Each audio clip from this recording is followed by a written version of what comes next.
Well, sail monkeys, it's the 7th new moon, so we're halfway through now, year of the metal rat season, and this is the repeating moon because the new moon in Cancer for the eclipse is being repeated on the 20th as a new moon in Cancer again. So there's something you didn't witness. So we're using Odin and the 9 realms to give us an idea of what was the energy that you failed to see, that you missed. What did monkeys miss seeing?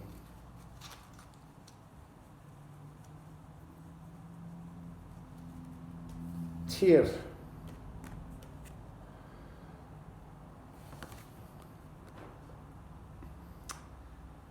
Right, now Seer is the one god who is brave enough to confront Fenrir, the giant wolf. But this giant wolf in this card is kind of representing fog. So you failed to walk into the fog because of some kind of fear. Look, Seer is the god who, even when Fenrir bit his hand off, still has love for Fenrir, and is still willing to work with the wolf. But this is to do with you monkeys. Look, his energy is to go in and he brings about calm, he brings about peace, he unites peoples.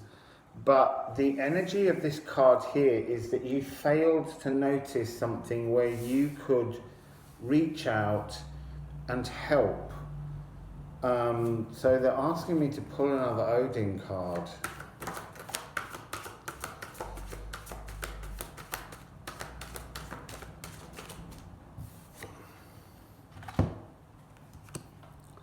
Reid, journey. Okay, now here we have the divine feminine, we have a Valkyrie, but Reid is to do a journey, a divine journey, to move forwards, to step into your truth. But the energy that I'm getting from these two cards is that you've got the divine masculine, the divine feminine, and we've got the child. But the child is so, at the moment, the inner child is so frightened by what the raw masculine had done as damage, chaining up the energy, this fog, this cloud, that it's not until you go on to this journey with the divine feminine that you begin to witness. You see, this card represents the balance between the divine masculine, the divine feminine, and then the birthing of the inner child. So the union of all three aspects, and that's this new energy that's coming up as we head towards this eclipse later on. So let's take the Tarot Luxe. This deck's been being fantastic, but actually today it's misbehaving. So I'm going to give it a chance, but we might just have to put it down, like the gods wanted to do with Fenrir. Because you need to remember that the gods were living in an age when it was raw masculinity, and so Midgard and everything had to be a place of chaos. We're now moving past that. The journey forwards with Reid, the divine feminine energy, is to bring everything into balance now. So what did Monkey miss? What's this energy that Monkey missed? What did Monkey miss? What did Monkey miss? You can't throw that many cards out, I'm afraid. What did Monkey miss? A lot of thoughts, Monkey. It's all thoughts. It's 14 of them. So, what did Monkey miss? Monkey, you're in this raw feminine birthing stage. So you haven't quite dealt with your ego.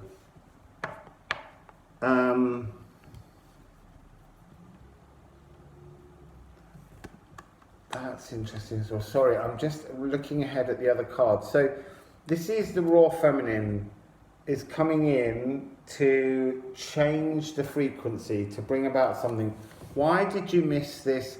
Because you're not allowing your raw feminine access to burn away your ego. So it's birthing the 8 swords that lock us in, monkey, that surround you, that you can't see past. You had managed to kind of clean up a lot of your act. You got yourself to a choice, 2 pathways, and now that veil is translucent. You're beginning to see through the veil, monkeys. You're beginning to realise that there's a communicable truth. And then you have the 4 of Swords, which is after the 3 of Swords, which is heartache. You pick up, you have your 4 swords to make a new healing process and to birth something new. However, it's interesting that behind this card is the Paternoster sign, which is kind of like, it's rune binding magic. So it's Vend, which is the P symbol. Vend is very similar to Reid.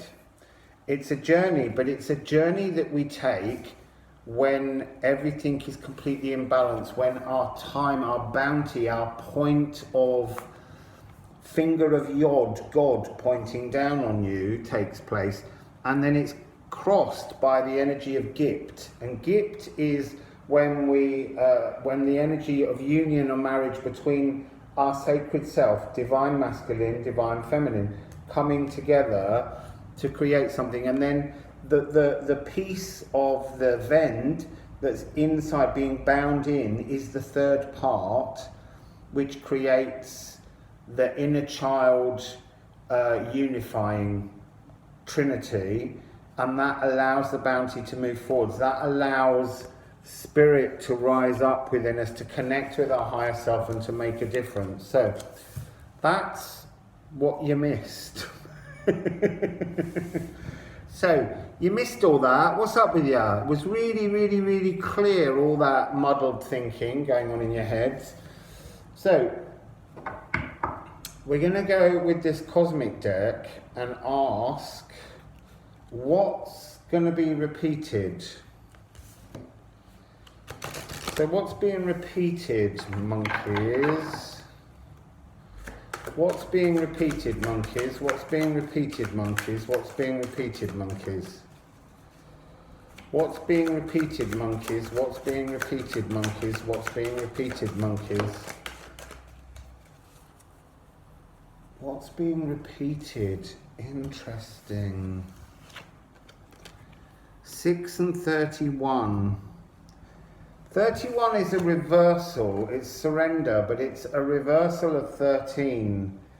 So it's like a mirrored transformation. It's like you've got to go back to a moment before. You've tried to transform. Oh, past, ear ringing now. So there's definitely something from your past that needs to be burnt off to do with the ego, but somehow you need to turn this energy round to see it as a 13, to surrender. And 6 is a celebration, but it's a celebration of rebirth. It's like the seed in the egg, in the embryo, coming up and forming the flower that is your true energy. And I'm really drawn to this raw feminine, I want to say outburst, but that's not what I mean. It's that thing that I always talk about, that Pharos beacon. It's the light the inner light, the inner truth that's coming through. But you have to decide what your inner truth is. It's no good holding up two separate pathways and half seeing the truth. You need to make a decision about the direction you wish to manifest your life in. So in the energy of Siddhir magic, see a vision, hold the vision, and bring the vision towards you. That's how you move forwards, monkey. So can we please talk to me about this energy that monkeys are repeating? There's a card that's already the wrong way up.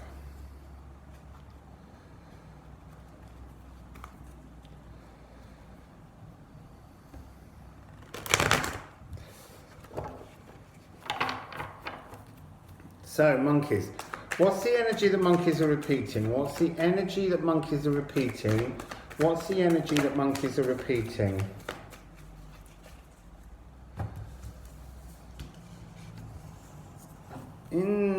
Interesting again. What's the energy they're repeating?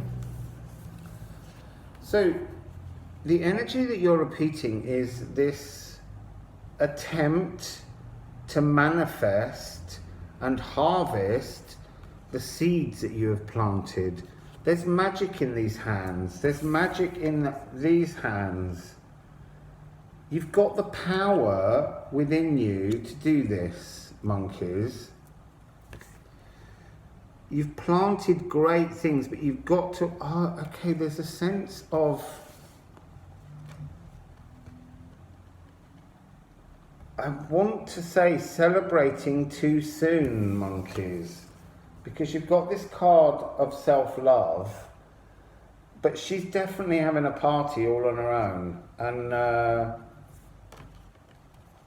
that's a wonderful thing, because that is about sort of self-worth and things, but you can't have this party as a singular. You've got to have this party as your divine masculine, your divine feminine, your inner child. You're trying to build this energy from this. And you're very close. You've reached to a sword stage, but you haven't healed yourself fully. So, what hasn't been healed then is what I need to ask. What hasn't been healed? What hasn't been healed? What hasn't been healed? What hasn't been healed? Oh, I tell you what, you haven't had your bells, monkey. They're just giving me that little bing.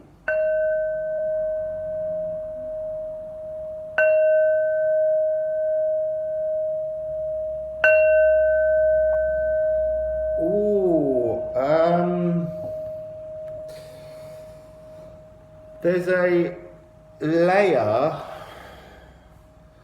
of distortion around the edges of everything. You're allowing, I want to say an alien frequency, but what I mean is a frequency to bleed into your auric field that doesn't belong to you. You're reaching out and you're over-sensing what's going on in the world at the moment, and actually this is what you need to do. You need to switch off and focus on the earth grid to create a connection with the planet to help bring about this energetic change, monkeys.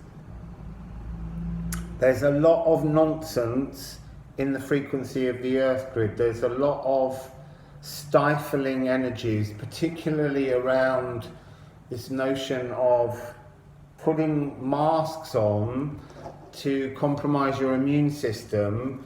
It's almost like a sort of desire to create a global weakness to bring about a second wave of illness by compromising your immune system. So it's interesting, that's what this is about.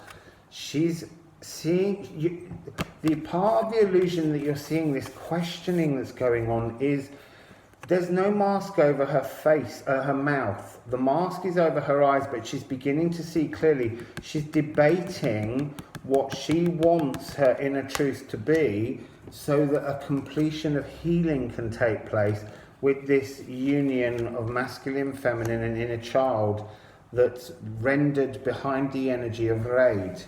So surrendering to an inner celebration of you and your truth is what brings about the healing process for you. That's really, thank you, Spirit. That's the message that we weren't getting to start with. So I'm not saying rush out and be difficult and don't wear masks. What I'm saying is that you need to be aware of the situations unfolding around you and not to be led blindly into compromises of your own health.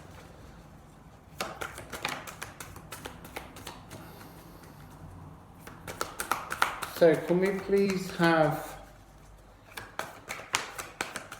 some messages to help go forwards? What needs to be done to move forwards? I just want to say that there's the cards are feeling very sharp and uncomfortable in my hands, and we've got this energy of your hands being incredibly sensitive to magic at the moment. So just be very aware of your hands. I think it's that notion of, again, it's this covering, the gloving of things. Monkeys, you need to work out how you deal with moving through this energy without compromising people and yourself.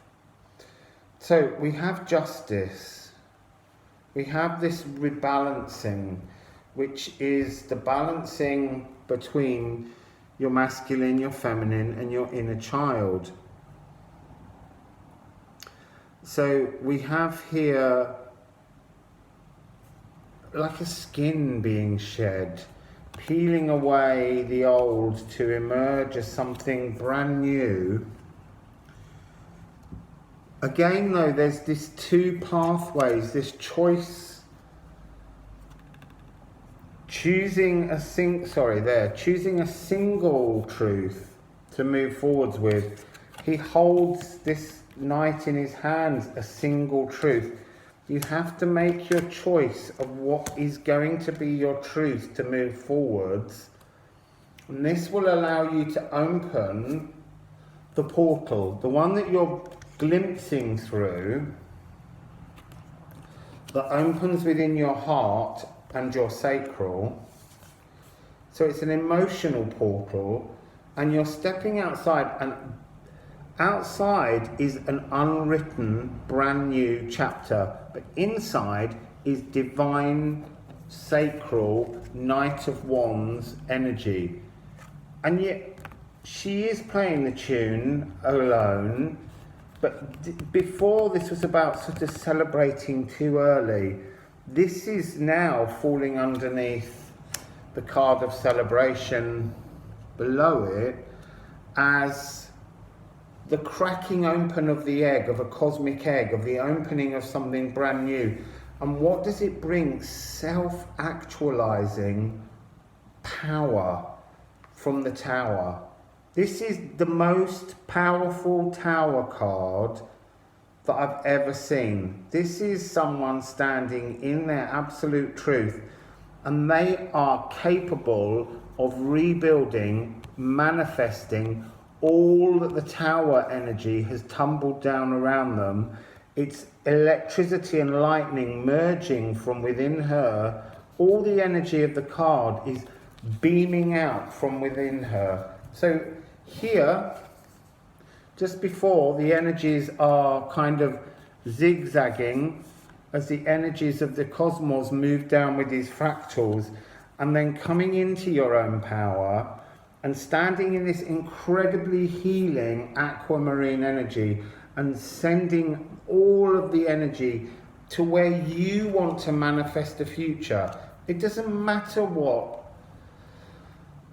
the world tells you should be your solution. Your solution is yours, your pathway to choose however you wish to manifest it. And then you have the Ace of Materials. So you've got two aces. You've had the Ace of Cups, emotions, and you've had the Ace of Materials now. The Ace of Materials is living in a brand new, prosperous world. Look at the abundance coming through the portal. And here it is again. It's that reminder, this opening, this unwritten chapter, you create how you decorate the world in which you live. This is Seer magic. She has a wand.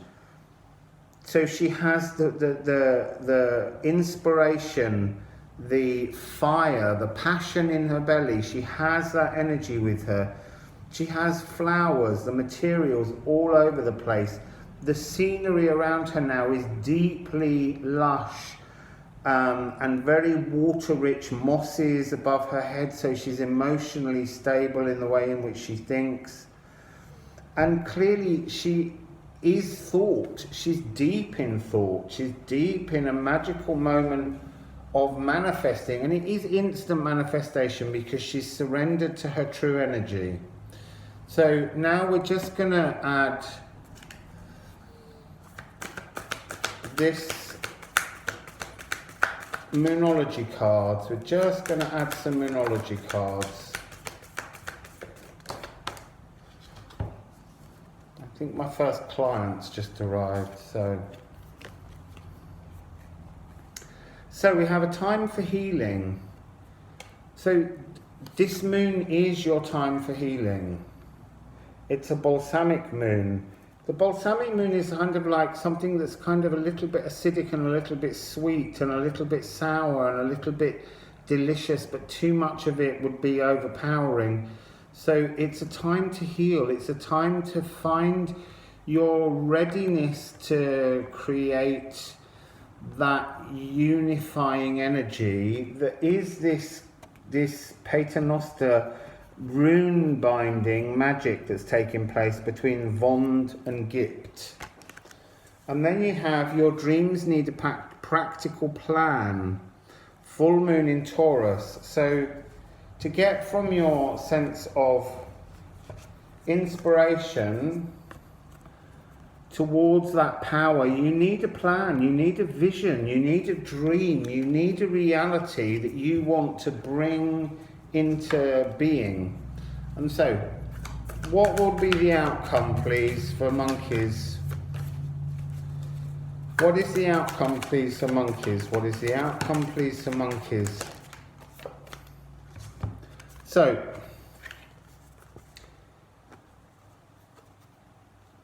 you've got to get three energies, but look, you are good enough, full moon in Virgo, and believe in the impossible, which is a blue moon. So you've got to create that energy, you've got to create that dream, you've got to believe that you can manifest what now currently seems impossible. And it ends with new moon in Sagittarius, which is to say that luck is on your side now.